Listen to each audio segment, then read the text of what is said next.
ओम तत्सत।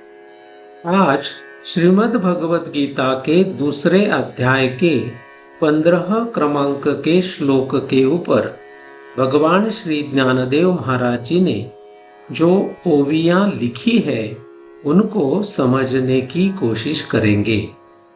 यम ही न व्यथयन्ते ते पुरुषं पुरुषर्षभ समदुःख सुखम धीरम सोमृतत्वाय कल्पते।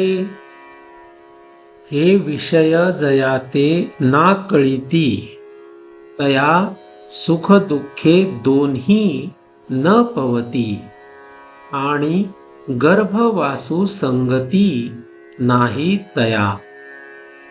ये विषय जिसको अपने वश में नहीं करते हैं उसको सुख और दुख दोनों प्राप्त नहीं होते हैं और उसको गर्भवास का संग नहीं होता।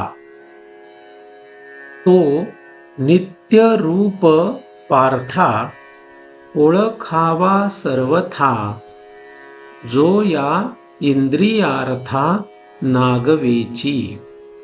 हे पार्थ, जो इन इंद्रियां और उनके विषयों के द्वारा हरण ही नहीं किया जाता, तुम यह बिल्कुल पहचानो कि वह नित्य रूप माने कि ब्रह्म रूप है। इस 15 क्रमांक के श्लोक के ऊपर भगवान श्री ज्ञानदेव महाराज जी ने केवल ये 2 ओवियां लिखी है। इनको हम लोगों ने यहाँ पर समझने की कोशिश की। तो आज के लिए बस इतना ही। ओम तत्सत।